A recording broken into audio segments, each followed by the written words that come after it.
What's up guys, Artem MMA Analysis here, going to be talking about UFC Fight Night, Font versus Vera, and this is going to be, in my opinion, actually not too bad of a fight card.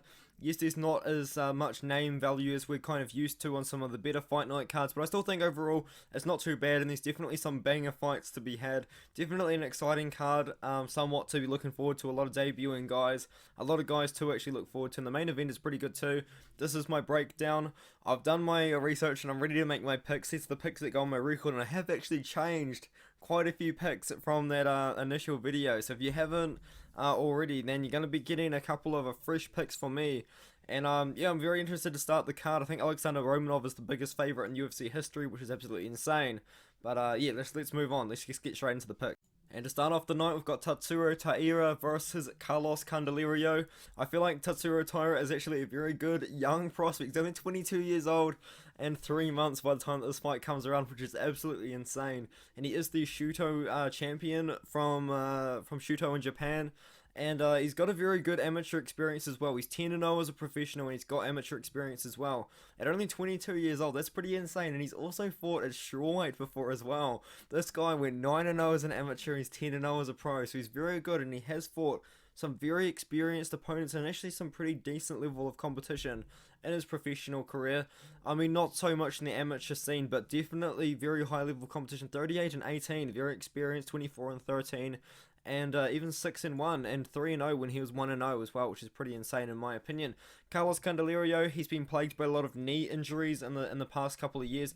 He did win over Ronaldo Candido. He did not get a contract, and then he came back about 4 years later in CES and fought Miguel Restrepo and did win a decision there, and then he lost a decision to Victor Altamirano, who is in the UFC at the moment.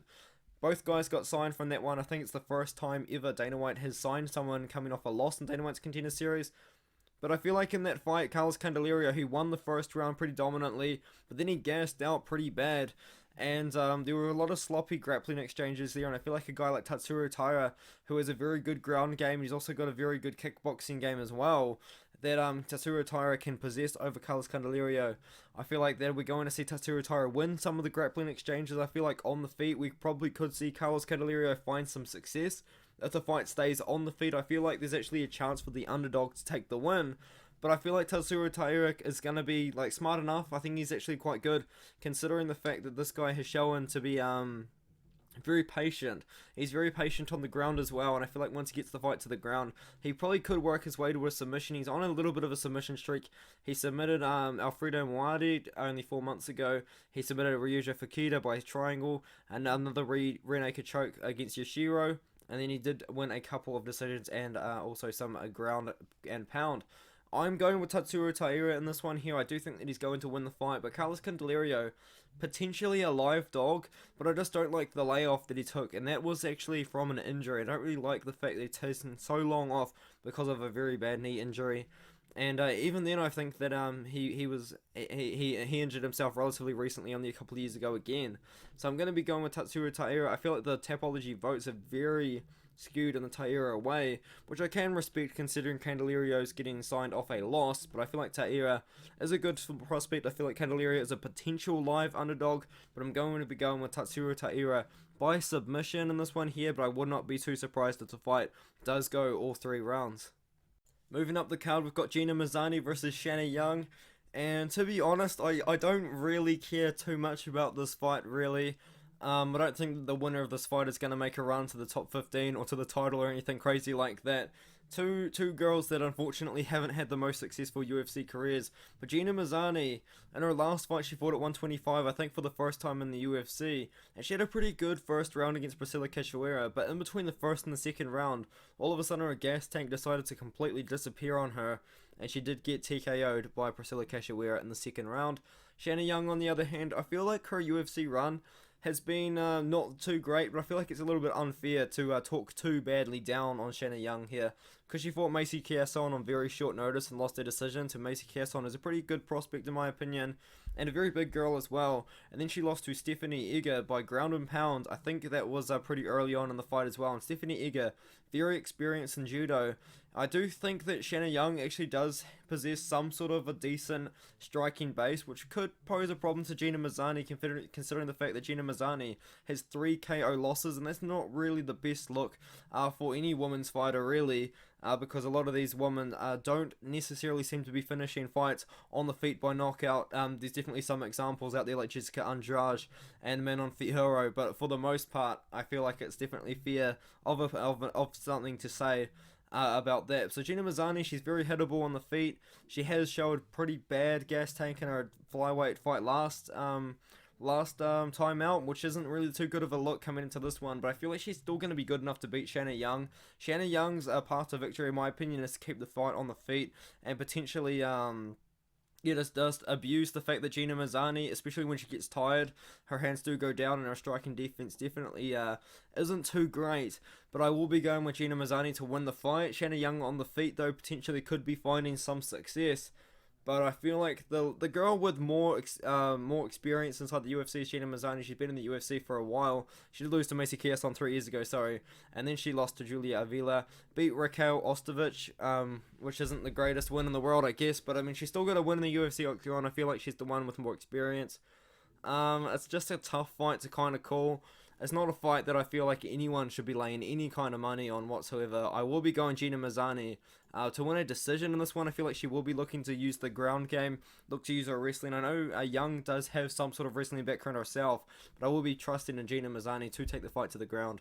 And I feel like as soon as she does get the fight to the ground, she could probably keep it there to ride out the rounds and win a decision in that way. Alright, moving up the card, we've got Mike Breeden versus Natan Levy. I will be picking Natan Levy to win this one, and I will be picking him to win by submission. It's actually very worth noting that Natan Levy, I think he's got a black belt in Kung Fu, and he's got a black belt in Karate. He's definitely more of a Karate-based fighter, and he does have a pretty good Karate style when he's striking on the feet in MMA, but he hasn't actually managed to get a KO win inside of his professional career, which I think is actually kind of crazy, in my opinion, considering he is predominantly a striker, but I don't think that he's going to have the KO power to knock out Mike Breeden with one shot in this fight here.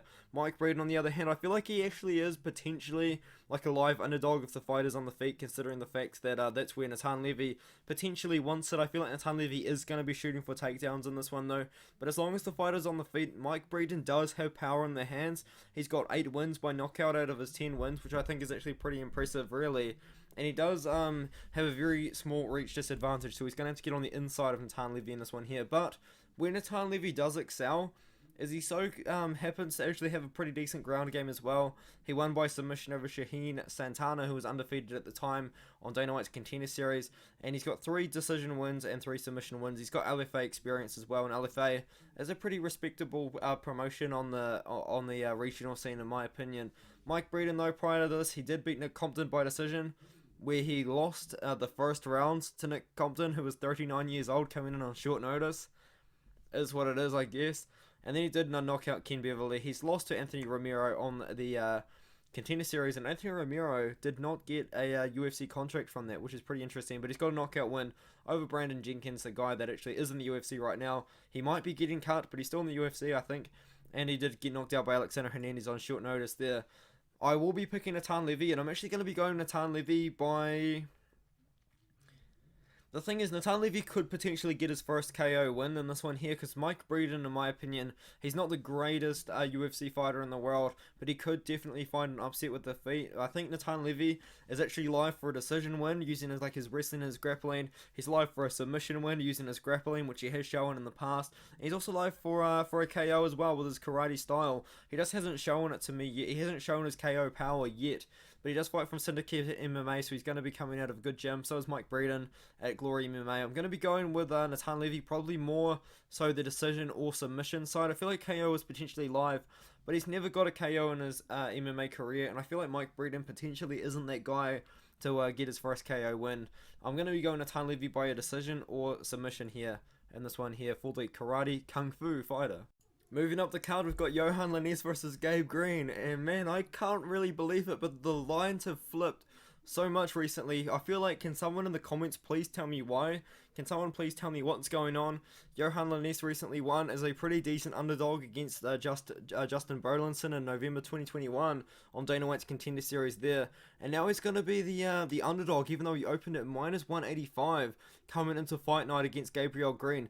Someone's going to have to explain to me, where has this line movement come from? Who has said that Gabe Green is going to win, or what has happened? Is Yohan Lannesse injured and I don't know about it? Has Gabe Green all of a sudden grown a third arm? Like, what's going on, man? I feel like someone's going to have to explain to me in the comments why Yohan Lannesse has become such a big underdog recently. He's plus 120 right now and he opened minus 185. Moving on though, I am picking Yohan Lannesse and I'm actually liking Yohan Lannesse to win in this one here. He was such a big underdog against Justin Burlinson because Justin Burlinson is that good. Justin Burlinson's a very good prospect in my opinion. He did recently rebound over at Cage Warriors, I believe it was, and I think he's going to be fighting Reese McKee for the Cage Warriors championships right now, or for the title, I mean, sorry. And prior to that, he did beat a pretty good guy at Cage Fury FC, and he does have good wins by KO over pretty good opponents. Gabe Green, on the other hand, though, I have read in my comment section, I've read in other people's comment section, that Gabe Green apparently recently suffered a heart attack and had a heart surgery. I know that he's also been plagued with injuries throughout his career recently as well. As I did Google this Gabe Green situation, and to be honest, I genuinely couldn't find like the interview or anything about the heart situation, but I could definitely read about some heart situation. I don't think it was the most recent one that he had the heart attack apparently. But I've seen a lot of injuries for Gabe Green. I don't like it too much. I feel like he is a pretty good fighter, but he just hasn't been super active as of recently. Yes, he did lose to D-Rod on short notice, but that's Daniel Rodriguez, man. He's a bit of a savage. Philip Rowe is a pretty good win, I think, and Gabe Green is probably the more well-rounded fighter. I think he's got like 6 submission wins in his career. I feel like if he is going to get the job done, it definitely would be using some sort of grappling game over Yohan Lannesse, who I see personally as a bit of a power puncher. I feel like he's got a very good stand-up game, definitely a good boxing game as well. And I think he cut Justin Burlinson pretty badly in the second round. I think their fight ended in the second round, and then he knocked him out pretty cold, man. Like, oh, sorry, it was in the first round. What am I talking about? I think maybe I'm talking about the even cuts fight. Anyway, moving on. Yohan Lannesse by KO is my pick. I feel like Gabe Green, I can't believe he's become such a big favourite recently. Someone really needs to explain that to me, please. But Yohan Lannesse by KO is actually still my official pick, and I think he's going to knock out Gabe Green. He's been plagued by injuries recently, and I just don't necessarily like seeing that too much, man. Alright, moving up the card, we've got Alexandr Romanov versus Chase Sherman rebooked again. And I believe at the moment, Alexandr Romanov might be the biggest betting favourite in UFC history. And he is a minus 2,500 favourite over in REF on best fight odds, which is absolutely crazy. I am picking Alexandr Romanov to win because I think his grappling is going to be a little bit too much for Chase Sherman. But I mean, if Chase Sherman, what is he returning? Plus 1,200. I mean, all I'm saying, man, is if you've got $10 that you're willing to just throw in the trash can right now, potentially $10 on Chase Sherman, ain't looking too bad. Like, I'm definitely not picking him to win. But Alexandr Romanov, minus 2,500 at those odds, you can't really trust them too much recently. I mean, even look at what happened in the Mike Jackson fight last week. Mike Jackson won by DQ. You never know what's going to happen in MMA. But Alexandr Romanov, minus 2,500 favourite right now. That's absolutely crazy. I'm picking Alexandr Romanov to win. I think grappling's going to be too much. Chase Sherman, former BKFC champion. Potentially, he could pose some sort of problems on the feet for Romanov, but I think that Romanov will be pretty soon shooting for takedowns, trying to use his grappling game. I think he's going to be mad at Chase Sherman as well for extending the fight 1 week later as well. So I think we're going to see a lot of ground and pound for Romanov. The fight really isn't will Romanov win at the moment. I feel like it's how. I don't see Chase Sherman making it 3 rounds with Romanov right now, who I think definitely just needs to fight a top 15 opponent immediately after this fight. But I'm going to be going Romanov inside the distance, definitely by submission. Potentially he does have a very good submission game, but he's also got a good ground and pound game as well. I think Romanov is probably going to ground and pound Chase Sherman out to a TKO or to a KO on the ground in this one here. And speaking of a little bit of a line flip, we've got Daniel da Silva versus Francisco Figueiredo. Francisco Figueiredo opened up as a very small favourite. Daniel da Silva was at 1 point plus 110 on best fight odds. Now he's minus 125, and you know what? I'm flipping with the odds, man. I don't really know what I was thinking picking Francisco Figueiredo on my early breakdowns, because the more I think about it, Francisco Figueiredo, He hasn't impressed me too much, man. Like, he got a draw in a fight, which I thought he lost on Jungle Fight there, which is a pretty good regional promotion over in Brazil. And then he did beat Jerome Rivera by decision. But everyone that fought Jerome Rivera after Francisco Figueiredo was able to finish him. And then he just didn't have the best performance against Malcolm Gordon, who isn't the greatest flyweight in the world, to be fair. And you know what, Daniel Da Silva, he came in on, I believe, short notice to fight Jeff Molina. Didn't have the worst first round, but then since then, Jeff Molina was able to knock him out. After that, he's had 6 months to recover and move forward from that. And I will be picking him to win this fight here. I feel like on the feet, I feel like Daniel Da Silva is going to have a pretty decent advantage. On the ground, however, there is potential for Francisco Figueiredo to make something happen, to use his ground and grappling game. But even then, Francisco Figueiredo, when he's on the ground, he's not really throwing too much ground and pound. He's not really throwing too much volume on the feet either. He's kind of just happy to grapple on the ground and look for submissions. It's kind of a weird situation there. But Daniel Da Silva, 11 wins, 11 finishes, 6 of them by KO, 5 of them by submission, so he could be live for a sub on the ground as well. Francisco Figueiredo, like, he hasn't been the most active guy in the world. He is the younger brother of Davison Figueiredo, but he's just not as savage as Davison Figueiredo. He is pretty old. He's almost 33 years old as well. I feel like he's only really in the UFC for that reason, for Davison.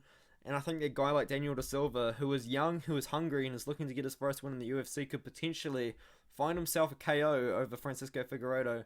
I'm going with this. Oh man, I'm going with Da Silva. And I probably will be going with Da Silva inside the distance. I feel like if the fight goes all 3 rounds, it will be Figueiredo using his wrestling and his grappling on top of Da Silva to win a decision. I feel like if the fight ends inside the distance, it will be Da Silva getting some sort of submission or knockout. I feel like Da Silva is probably more live for the KO. He does throw a lot of power punches, and he does throw a lot of power with his strikes. He does throw some pretty flashy strikes as well if he needs to or if he wants to. I think Daniel Da Silva is actually pretty good as a slight favourite here, but I would not be throwing down a very large amount of money on this fight, to be honest. But at the moment, I will be siding with Daniel Da Silva in this one. The line has flipped, and so is my pick. I'm going with the lines right now. I'm going with the slight favourite in Daniel Da Silva. Moving up the card, we've got Gerald Meerschaert making a return after going on a pretty decent win streak, in my opinion. And he's going to be fighting Krzystof Jotko, who is a little bit of a striker. I feel like we've got a little bit of a clash of styles going on right now. And Gerald Meerschaert sitting around the plus 150 underdog. I like Gerald Meerschaert as the dog. I will be picking the dog in this one here in Gerald Meerschaert. I've picked a few dogs in this card, and I'm picking Gerald Meerschaert. The win over Meerschaert really speaks volumes to me, and it really enriches my soul on the GM3 side right now. I like the fact that he managed to go with Meerschaert and eventually sink in a submission. It was a pretty crazy underdog upset on the side of GM3, and you know what, like, I feel like even then I'd probably pick Meerschaert to potentially beat Krzystof Jotko as well, because Meerschaert really is like that good. Krzystof Jotko split decision win over Meerschaert and Meerschaert's first fight at 185 inside the UFC. He did lose to Sean Strickland, but Sean Strickland kind of is a pretty good decision-based fighter. He's not really the most exciting fighter in the world, but he does what he needs to do, and he does have a pretty good sort of style to win his decisions on the feet and on the ground if he needs to. Prior to that, though, he was winning over not-so-great competition like Alan Amadovsky. Come on, man. Anyway, Gerald Meerschaert. I'm picking Gerald Meerschaert to win. I'm picking Gerald Meerschaert to win by submission. All 9 of his wins inside the UFC have come by finish, which is pretty crazy. I think he's second for the most finishes inside the UFC in the middleweight division, second to Anderson Silva with 11. And he's on a 3-fight submission streak over Dustin Stoltzfus, who's a very good ground prospect in the middleweight division. Meerschaert, who's just a great prospect in general, snapped like a 14-fight win streak for Meerschaert there. And Vatos Fabinski, which I feel like was more of like a return fight from losing to Khamzat Chimaev, and Ian Heinisch, 2 guys that are in the top 15 of both the welterweight and middleweight divisions there. I think that Gerald Meerschaert is live for a submission win. I'm going to be going with the Tapology voters. I'm going against the odds. I'm going with the underdog in Meerschaert, 79% by submission, picking Meerschaert. I think that's fair. Krzystof Jotko definitely more of a striking style. I think Gerald Meerschaert does have the ground game to give him problems, and I'm going to be picking Gerald Meerschaert to submit Krzystof Jotko inside this fight here, which is actually pretty crazy because I feel like Krzystof Jotko is a pretty tough guy. He's a pretty good a good fighter as well. I guess he's been in the UFC for a while, but he has lost by submission before. He has lost by finish a couple of times as well inside the UFC. He's been in the UFC though since 2013. This is what, yeah, that's what I thought, man. He's been in the UFC for a long time. But Gerald Meerschaert, 9-5 in the UFC, I believe, or is it Krzystof Jotko that's 9-5? Moving on, Gerald Meerschaert by submission. I'm picking him to win.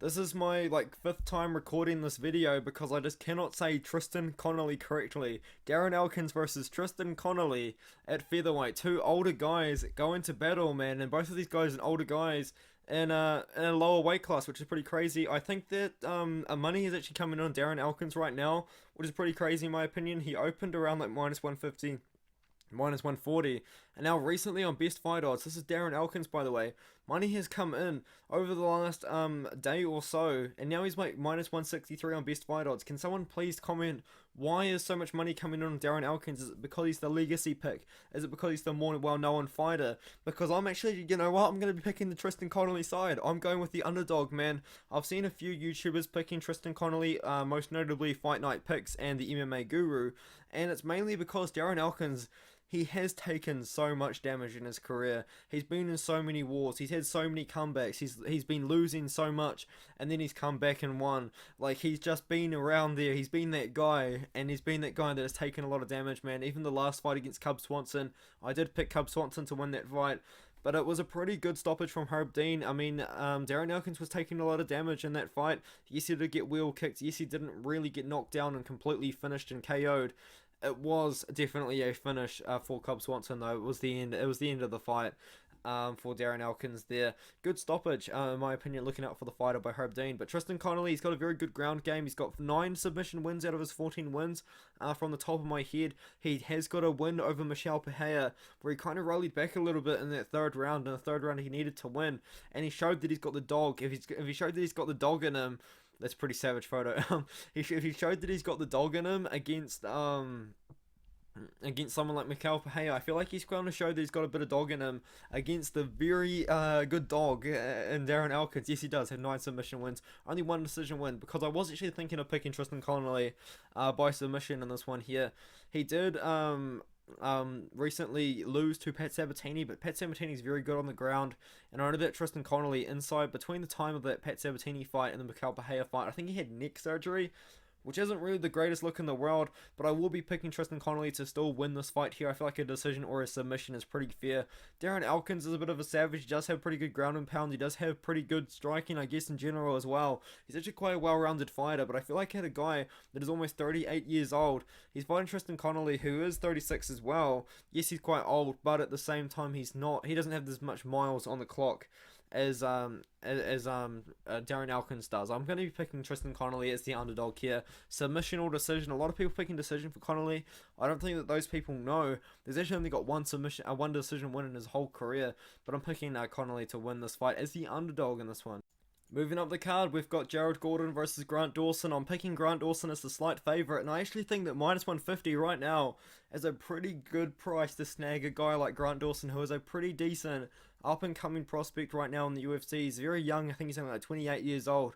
And let's have a look at these odds. I think that money, you can get him at -150 on Betway right now, but I think that money is going to be coming down on the Grant Dawson side. As you can see, recently he was about -150 at one point. Now he's -160 on best fight odds. It seems like there's a little bit of money streaking down on the Grant Dawson side. We could potentially be seeing a wider line come fight night.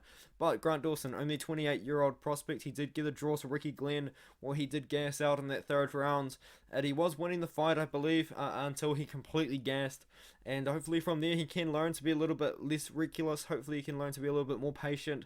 If he needs to take the fight to a decision, to win a decision, he can do that instead of expending his gas tank earlier on in the fight. But prior to that, though, he's on a good win streak over Leonardo Santos. I feel like Mike Trezano is a pretty good win to have on your record as well, which is about 3 years ago. Jared Gordon, on the other hand, he's almost 34 years old. He's an older guy with a really, really good record, in my opinion.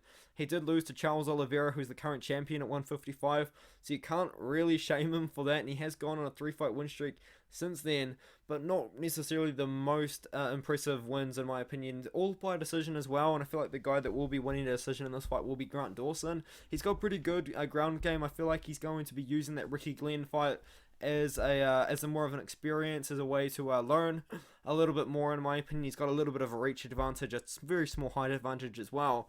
So I feel like Grant Dawson potentially on the feet as well. He could be working his way to his takedowns. I cannot speak English. I'm picking Grant Dawson. I'm picking Grant Dawson to win by a decision in this fight here over Jared Gordon. Moving up the card, we've got Joanderson Brito taking on Andre Fili. I feel like this is a step up in competition for Joanderson Brito, which is pretty strange considering he did lose his UFC debut only 3 months ago to Bill Algeo. Now he's taking on a guy in Andre Fili who was coming off a couple of weird fights. He got a no contest to Daniel Pineda for the accidental eye poke. He lost to Bryce Mitchell in a loss that is actually aging pretty well. And he does have a split decision win over Charles Jourdain and a win that's aging pretty well as well. He did beat Shaman Moraes, who's taking place. He's fighting a PFL as well. Lost to Sadiq Youssef, top 15 fighter. So the guys that Andre Fili's been fighting recently are pretty high level. And Joanderson Brito, on the other hand, he did beat Diego Lopez by the technical decision there. And he was fighting over at LFA and other regional promotions. But he came in to fight Bill Algeo, and he did not show very good fight IQ whatsoever. He had Bill Algeo semi-hurt on the feet at a couple of times. He never really decided to capitalize on it. He does fight at a shoot box, which is a pretty good Brazilian gym. But the guy that Andre Fili is very good, and I think he's going to be a big step up in competition over Bill Algeo. I'd pick Andre Fili to beat Bill Algeo 9 times out of 10. So I think I'm going to be picking Andre Fili to beat Joanderson Brito as well. Joanderson, man, like, he's still pretty young. He's still 27 years old. We could potentially see a Rafa Garcia situation where he loses a couple of fights in the UFC and then he bounces back. But I'm going to be picking Andre Fili to win this fight, man. I think that he's a pretty big favourite at the moment for a reason. Even if you look at him here, you get him at best value at minus 250. But on Betway in general, they're picking him at minus 272. And actually, it's worth noting, I didn't actually notice this until right now, money is coming in on the Joanderson Brito side. Very interesting that we're seeing so much money come in on Brito. So maybe someone in the comments knows, is Andre Fili injured? Has something happened? But I think that Andre Fili, in my opinion, is actually still a very good, sizable favourite here for a reason. I'm going to be picking him to win, like, either by like a first round KO or a decision. I think that Andre Fili is just not going to be... I think that Andre Fili is just better than Joanderson Brito. That's the truth of it. I think he's just going to be a little bit better than Brito. On the feet, potentially in the wrestling department as well. We just fight out a team alpha male as well. I'm going to be picking Andre Fili to win this fight here. Potentially we even see a finish on the Fili side. Brito showed pretty bad fight IQ in this last fight, and it did disappoint me a little bit, so I'm definitely going to be going with Andre Fili in this one. So moving up the card, we've got the co-main event, Jake Collier taking on Andrei Arlovski. Jake Collier getting the Andrei Arlovski test, it seems, because Andrei Arlovski taking on a lot of these younger guys in the heavyweight division, not necessarily like heavyweight prospects, but still younger guys in the heavyweight division. Like, he beat Jared Vandeiro by split decision there. He beat Carlos Felipe by decision in a pretty close fight, and he did beat Chase Sherman as well. A lot of younger guys than Andrei Arlovski, who is a former champion, and he is 43 years old and still out here doing it. And he's getting paid a lot of money to do it too, I believe, as well. He's actually quite good. He's very well-rounded, obviously, at this point of his career. He's got a lot of experience. He's kind of seen it all. Jake Collier, on the other hand, former middleweight in the UFC. Then he moved up to light heavyweight. And now he's kind of shaped like a bowling ball and he's fighting at heavyweight, which is very interesting. But he did show a pretty good win over Chase Sherman. I think he hurt him on the feet. And then he did get the submission by rear naked choke. I think that Jake Collier was meant to fight Justin Tafa, but that fight potentially ended up falling out or something like that. Yes, it did. And Andrei Arlovski has stepped in. So we're getting Jake Collier versus Andrei Arlovski instead of Jake Collier versus Justin Tafa in this one here. I'm going with old man Arlovski. He has been showing to slow down recently, and he did slow down a decent amount against Jared Vandeiro there. But Jared Vandeiro is a big guy. I'm going to be picking Andrei Arlovski to win the fight. Potentially Jake Collier could find an upset with the hands. Maybe he could take down Andrei Arlovski and try and get a submission like Tom Aspinall did. But Tom Aspinall's just so good on the ground. I don't think Jake Collier is going to be able to manage that same sort of finish. But Andrei Arlovski, like, he still had a pretty good first round against Tom Aspinall, and Tom Aspinall has been beating a lot of good guys recently. So Andrei Arlovski still definitely got something in him. I feel like Jake Collier is pretty good too, as well rounded. He does have a very good sort of like kickboxing game, but he did lose to Carlos Felipe by split decision. I mean, who hasn't? Carlos split decision to Felipe. He did beat Gian Vellante, who is now retired. I don't really know what else to say. I feel like old man Arlovski gets the job done. He's very old at this point. He's 43 years old, which is kind of crazy. But I still think he's going to get a decision win here. I don't think he's going to find a finish over a guy like Jake Collier at the moment. I'm still going to be picking Andrei Arlovski to win a decision in this one here. But moving on, Andrei Arlovski is definitely getting old, and I feel like he's definitely starting to show that he has been slowing down a little bit. So it's definitely kind of worth noting that. Potentially we've got a live underdog in Jake Collier. If the odds were a lot wider, like if we're getting Jake Collier at much better value than plus 125, I would say potentially there's a sprinkle on the Jake Collier side. But I just can't. I don't like the plus 125 underdog for Jake Collier. I feel like if he was a much bigger underdog, there would be value there. But I feel like against Andrei Arlovski at only plus 125, I don't think there's too much value for Jake Collier to win this fight here. I feel like Old Man Arlovski gets it done again and beats another young up-and-coming guy in the Old Man Arlovski test. Moving up the card, Rob Font versus Marlon Vera. I'm picking the dog. I'm picking Marlon Vera in this one straight up. I was picking Rob Font to start with, but the more I think about it, Rob Font took a lot of damage against Jose Aldo in his last fight that went 5 rounds. And that was only about 4 months ago, so I don't know how much would he have like fully recovered from that fight. He definitely would have fully recovered, but the time that the training camp has spent, he probably only took about a month and a half off, really recovering from that fight completely. Prior to that though, Rob Font was in a pretty good win streak. He did beat Cody Garbrandt by a decision, which isn't the greatest look in the world in my opinion. Everyone else kind of seemed to be able to KO Cody Garbrandt without too much problems really. Marlon Vera though on the other hand on a win streak over Frankie Edgar in a fight which, yeah, let's be honest, he was losing the first couple of rounds, and I think it was 19-19 on 2 judges scorecards going into that third, and 20-18 Frankie Edgar on 1 judges scorecard going into the third. So it was a very important third round for Chito Vera, and he did end up getting the KO by front kick. He did beat Davy Grant, and Davy Grant's a very good striker. He went to a split decision with Adrian Yanez recently, lost to Jose Aldo, but he did beat Sean O'Malley, and I picked him to beat Sean O'Malley, guys. That's my claim to fame. I didn't have a YouTube channel at the time, but you gotta trust me, man. I picked Chito Vera to beat Sean O'Malley, and I did cash on that bet, and he was a pretty decent underdog on that night. But moving on, Rob Font, he's saying that he's gonna knock out Chito Vera. I don't think he's gonna knock out Chito Vera. Yeah, Rob Font, he couldn't knock out Cody Garbrandt over 5 rounds, and I don't think he's going to beat Chito Vera. My official prediction for this one, though, is that Rob Font's definitely going to win the first round. Marlon Vera seems to have been a pretty notoriously slow starter, but I feel like the guy that Marlon Vera is, he's got a very good all-round sort of skill set. He's very likable as well in his interviews. He's very funny, but he's got a good all-round skill set. Like, this guy can win the fight on the feet and on the ground. He's got a few decent submission wins on his career record as well. 8 wins by KO, 10 wins by submission. This is kind of what I mean, man. Very well-rounded skill set for him. On the other hand, Rob Font, though, recently, you know, he's kind of got that boxing background, but we haven't seen too many insane KO wins for him as of recent. 8 wins by KO, 4 by submission, 7 by submission. 7 by decision. This is mixed martial arts after all. He did KO Marlon Moraes in the first round, but unfortunately, man, that is Marlon Moraes. I'm picking Chito Vera to win the fight. I think he's going to lose the first round. He probably might even lose the second round because he's such a slow starter. But I'm going to be hoping that he does kind of pick it up towards the end. Rob Font will be looking to box Chito Vera. I feel like Chito Vera will be looking to use the kickboxing. He's going to chop away at the legs, which I feel like is a well-proven strategy to beat a guy that really is only looking to box. Is to chop away at the legs. I think that Chito Vera is going to be trying to do that early. He's going to chop away at the body as well over Rob Font. And towards the end, after he's beaten Rob Font up a little bit, I can see him starting to look for takedowns and looking for control time in a submission like that. I know the MMA Guru has picked a round 4 or 5 submission, and I know I'm just copying him with this pick, but I see it too. I see it too. I do see a Marlon Vera submission in the later rounds. I'm going to be picking Marlon Vera by submission in the later round, but he's pretty low for a KO. But I feel like Font, he wants to knock out Chito Vera. Maybe he will be throwing a lot more power shots than he usually does, but he wasn't able to KO Cody Garbrandt. So I just don't really know what to think of that. I'm going to be picking Marlon Vera to win this fight inside the distance, KO or submission. More leaning the submission side actually.